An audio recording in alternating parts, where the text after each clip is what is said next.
आज इतना हमारे बुनिया खाए के मन करता। काल खोले रही बुनिया ना बड़ी मजा आई रहे। वही में तनी हल्का दही डलाग रहे। मन टना टन वगैरह लागत रहे कि रेस्टोरेंट में आइल बनी जैसे बुझात रहे कि हम छेना डालल बा। फिर जा तनी खाई आ सूत चाहिए खोला के बाद बार जमाई आवे लगला। दीदी का हो बुनिया केने बाजी देखो उन्हीं चूल्हा पर होई चाहे किचनवा में होई देही ना खाई कहता ना एलर्जी में दिन भर खाती है बुनिया तब कर जनता के ढीढ़े पेट नहीं खे भर बुनिया मांगत रहती है तो उसी रखल में लपत नहीं खे देखो में बाकी ना जितना देवे के ना उतना बोले लगनी बा चुपचाप रही जा तरे मूड खराब कर देनी हमार हम ले लेम का बा चूल्हा तो देखो ना किचनवा में देखो तानी कहां किचन में हाय रे बाबू रे बाबू ये में पूरी रखल बा ये आई सब खा गेल बेजे कब तो खइले नहीं कि जा हमर देख खाई सी तो खइली जा पहिले कि दही में आई सब डाल के खूब खइले रही जा थोड़े हमर देखाइस कि खइली जा आई हो हम चार चार के खाए के बाद सब बुनी में तो आयो आई मन में पानी आवे लग ए जी सब बुनिया तो खा गेल बन जा बोल तो नहीं वो तो कहेंगे बुनिया बाजे में खा गइल बन जा अपन ये सोचनी है जा क्यों खा लिया बोले अरे वो बुनिया नहीं खे 4 दिन बुनिया खोयन जब रहे तब 4 दिन खातिर पड़ा तबे जो हाथ नहीं खाई इनका पेटे नहीं के पड़ बुनिया नहीं बाई में बात कहां दी तो मैं क्या बुनिया तरह सब हाथ वाले काट के चट ल बुनिया नहीं मत नहीं खावा तो नहीं उसी याद में चाटाई के परिका आयु दादा कट करिए तनी जुड़ा लगा है इसको निकाल लेते हैं नहीं तो धोल जाएगा तो कोई छोड़ेगा आयु तो राव चाटे के परी आयु आयु बाबरी बाबू मन करना कोई चाटी आयु भाई रस गिरता है वैसे आयु माई आयु बाबरी बाबू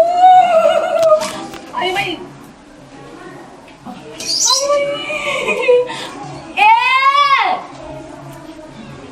क्या नहीं आयो माओ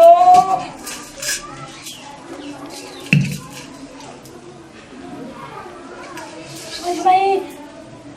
आयो बाबू बाबू आयो भाई केरने निकाल लिया मुझे बुझाते नहीं है आयो बाबू बाबू ए दीदी आयो भाई मोटा के क्या ना वाला वाला रे मुआनी जो बहुत अच्छा है के एने मां सो रे ओयो भाई ओ मोटा की ओयो बाबू ओए ना भाई ओयो भाई कहना भाई करने को लग नहीं आयो राम छोटा छोटा गोरा था सब रोज भाई ये में कहने मारे सोने भाई अरे का भइल हो अरे ये भाई देखा तसलिया हे दादा मुई जे वही में तसली में मुड़ी से गिर जा दीदी हे मैया ये सुनो हो जा पास ले ले अरे भाई निकाले अरे निकाली का मारे ओ ये मैया अरे कतना सब बुनिया ये दादा अरे मत केले पावनो काट के अरे मन तो करते ढाकन का गर्दनी हम काट दे का करत रहली दीदी में रक्षा छिन बलबली चम मर्दा मत केले पावनो दीदी बोलची क्या कोले बन हो होय देखी जाए अरे कटा बुझा रुका रुका निकाल तनी हम देखे में कुछ जाने जन निकाला था कैसे और सही नहीं है कटी कटी मुड़िया काट दी मुड़िया काट दी हां ये दादा अरे मोरी जान निकाली दादा कोई तुम कैसे कातला पिजोड़ फसैले भी आई हां हे बाप रे बाप तो हो कैसे हम का करें ओ ये तो और कोई बुलाई ना ओकेरा का बुलाई हम अरे गाल हो जाएगा का ओ ये दादा आयो अब ना खाइबू